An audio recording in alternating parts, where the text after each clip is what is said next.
Hi guys, so I am back to do another video and I'm still full of cold, so I do apologise for my voice. Yeah, a slightly different layout. I think I did a similar layout like this when I was doing my top 10 books of 2016. I thought I'd give it another go and try out doing it for just general film reviews. So before I start, I just want to mention that I really freaked out because I accidentally deleted like literally all of my notes, and I write my notes on my phone, like in a little note app. I just couldn't recall what I watched, but yeah, this nifty little notes app had a restoring option for different times, so view, panic over, crisis averted, but very narrowly could have gone to pot pretty quickly. There's quite a few films last month, and yeah, let's get on and start with it. So the first thing I watched was The Formula, which I gave a 4 stars. So I love this artist, but I cannot pronounce her name. I think it's Sevdaliza. Well, she released a new single called Mad Woman, and it was from this film, which I didn't know existed. It was produced by the singer, and she also stars the lead role in it.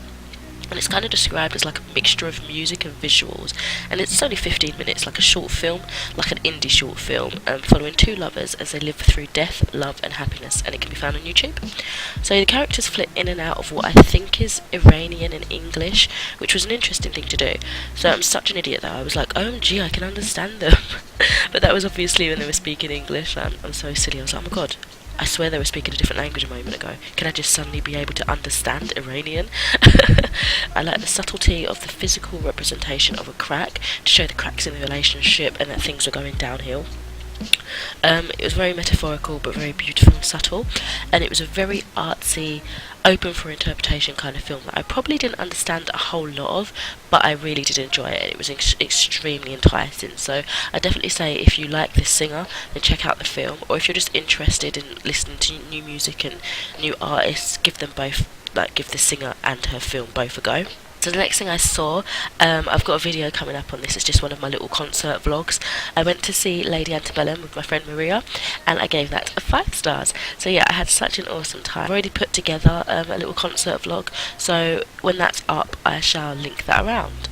Next thing I watched, trying to get in the spoopy mood for Halloween, was the Addams Family, the 1991 one, and I gave this a 4.5 stars.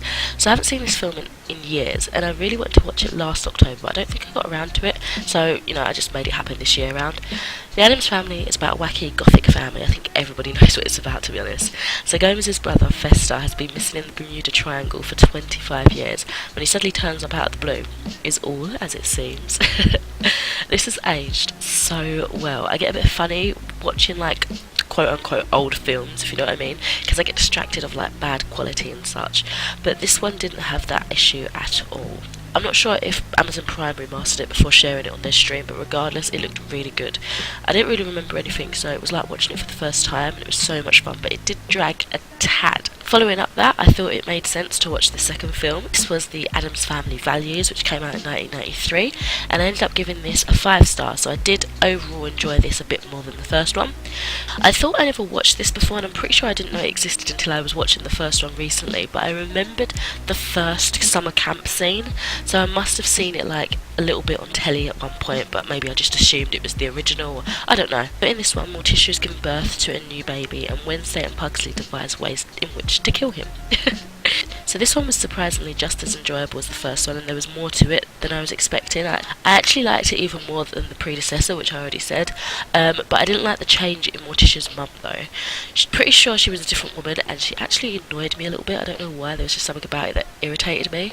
It was a really good film though, it was really entertaining, it kept me laughing like literally all the time. I know people tend to steer clear of sequels, especially to older films, but this is certainly one to watch. Like, I feel like the music for both this and the first during the credits is probably not what you'd expect, but it's so funny, it just, I don't know, it's awesome. So coming away from the Halloween vibes, I decided to watch Girls Trip, which I gave a 5 star, and this is a film that came out this year, I do believe, and it looked like it was going to be really funny, so I saw it on Amazon Prime as well and decided to check it out. I absolutely loved the cast, they were so much fun, and they meshed well together. Have you ever seen that, like in a film where the characters, you feel like they could be best friends in real life because they just flow so well with each other? I had the Luke Cage actor, I was kind of shocked seeing him out of like a superhero kind of role. It was like, oh, hold on, is that him? It was a really strange experience. But anyway, this film, we follow 4 women, so they're called Ryan, Sasha, Lisa and Diana, who call each other the Flossy Posse crew. So cringy. So they reunite to have a rather messy weekend and try to rekindle their friendship, because we learned pretty earlier on that some things have they've just drifted. I guess as you grow you drift from your original friend group, and there's been some disputes in there before, so they're just trying to rekindle their friendship and try to overcome it and get back together, you know. There was a scene with P. Diddy performing, and I was so sure it was just cut in. But then they were on the stage, and I got so confused. I was like, is this actually happening, or is it not? Have they just edited it really well? So I was completely thrown by that. The dance-off scenes in this absolutely killed me. I was in hysterics. I think this is one of those films that would have been amazing if it had a film like 10 years before, and this would be a legit reunion. But even without that, it carried those vibes and executed it really well. Ryan, who's one of our main characters, I say, makes a beautiful speech near the end that really brought a beautiful message of empowerment for women, and yeah, it was just a really enjoyable, fun film that I think if you gathered all your friends with you, you could just watch and enjoy, you know. Back to the Halloween stuff, I decided to watch Hocus Pocus, which I gave a 4 stars. I didn't realise this film was only 3 years older than me. I don't know why, but I just wanted to mention that. I thought it was way older, honestly. I've only ever seen snippets of this before, but I think it's a classic among the comedy Halloween films. I remember hearing the Come Little Children song when I was really into nightcore music, and I discovered where it was from. Then when I saw the spell book, I just couldn't help thinking how freaking cool it looked. Hocus Pocus is about 3 witches who are resurrected in Salem, and they need to be stopped by a bunch of kids before shit goes down, basically. I didn't realise it was Sarah Jessica Parker who was one of the witches. I thought it was a different woman, but I think I may have been thinking about a different film with a set of witches in. But then they changed themselves, and she looked how I had first thought. So, you know, when they turn a bit younger, that's the woman that I recognised, but I just didn't realise it was Sarah Jessica Parker. So yeah, I guess it was her. A lot of rambling, but that was literally my thought process throughout this film. I was like, huh? So dopey sometimes, honestly. So I found myself zoning out every so often, especially at the end when I accidentally deleted my notes. It was a really fun film though, and it was nice to both watch properly and have on in the background, because I didn't feel like I missed too much if I wasn't paying attention. So yeah, they got a 4 out of 5 stars from me. Then I decided to check out something that I wasn't too sure about if I was going to like it or not, but it's called My Cousin Rachel, and unfortunately I gave it a 1 out of 5 stars. So My Cousin Rachel follows the plot of a young man who begins to actually plot his revenge against his dead cousin's mysterious wife, believing her his killer, but he ends up falling captivated by her, and is sort of kind of besotted by her as he tries to, you know, kill her off. So this doesn't sound incredibly interesting, and I've not heard anything about it, but I like the cover because it gave me sort of like gothic horror vibes, and I wanted to give it a go. There wasn't very much to it, to be honest. I found it pretty boring and I wouldn't watch it again, but at the same time there's one storyline that evolved too fast and I don't understand how, so I sort of disengaged myself from that. But if you enjoy people-driven plots that are heavily character-based with a slow storyline, then you may enjoy this, but the story was just too much of a background, and a dull one at that, for me to fully enjoy. Oh, and I think one of the characters were from Game of Thrones, Sir Jorah or something. I can't remember his name. I'm scared to look up his name in case someone says he's dead or something, because I'm like way behind in Game of Thrones, honestly. At the very end, it said it was based on the book by Daphne du Maurier, which makes me sad because Mercy from Mercy's Bookish Musings always raves about this author, and I'd hoped I'd enjoy too, but perhaps the book's more interesting than the film. It just lacked in everything for me, unfortunately. So next up, I finally finished Naya, which was a series I was watching on ITV. Now I do have a review all about this, so I won't talk too much, but I really enjoyed it. Stay tuned for that review when it's available. I'll have it linked around somewhere anyway. After that, I checked out Bill and Ted's Excellent Adventure, which I gave a 5 stars. So I was around my neighbours for a rather sad occasion, actually. We got to talking about films. He was pretty shocked I hadn't seen this and the sequel, and loaned them to me, describing them as cheesy bad films, but good. So basically, 2 guys, Ted and Bill, members of the Wild Stallions band, experience a visitation from the future with a message. So the fate of all mankind lies in their hands, and they must pass their final year history exam to do this, which is just crazy. It doesn't seem likely because they're super dumb, but they have a phone booth that can travel in time, so they hope to steal away historical figures for their test. It's so 80s, I mean, like, duh. It was cringy, but had so much charm. For some reason, even before I put it on, it was giving me like Dude, Where's My Car vibes, and now I want to watch it again. I actually think it was because it featured 2 silly friends on some mad quest type adventure. With the amount of times I said excellent, I'm guessing that's their version of awesome, which is, you know, our overused word. It took me ages to realise they meant Beethoven rather than beef oven. They were just so funny, and they're so silly. This was such a silly and fun film, but I surprisingly really enjoyed it. Finally, to make you chuckle, even after it was briefly mentioned, I didn't even realise Ted is Keanu Reeves. He looks really different as a young kid. I think there are some comics floating about too that I'd love to get my hands on, but it was such an enjoyable film. I really did like it. But after that, me and my mum went to see The Wizard of Oz at our local theatre. We're kind of sort of making this a late tradition now. We went to see Sleeping Beauty last year, and we're doing this year, and ended up giving it a 5 stars. So let's get the negatives out of the way first. There was an abundance in over-singing. For example, Glinda, she was just too yay, you know, too much over the top. I found the music to be too loud, especially for the singers, and they keep casting poor main singers, like Dorothy. She had the weakest voice, I would say, and last year Sleeping Beauty herself, if I remember correctly, had the weakest voice as well. So I found the best singers to be the Tin Man, actually, who's one of the more cider roles, you know. So the story had a different layout than the original, of course, because they want to make a unique experience, and, you know, this was done especially with the use of modern music. But I did miss all the old songs. I would have preferred if they kept a few of those in. But it was so much fun, honestly. There were lots of innuendos for the adults, borderline risque, I think. It's sort of catered to our location as well. I like that they do that, but sometimes it gets a bit cringy, but it's a good kind of cringe.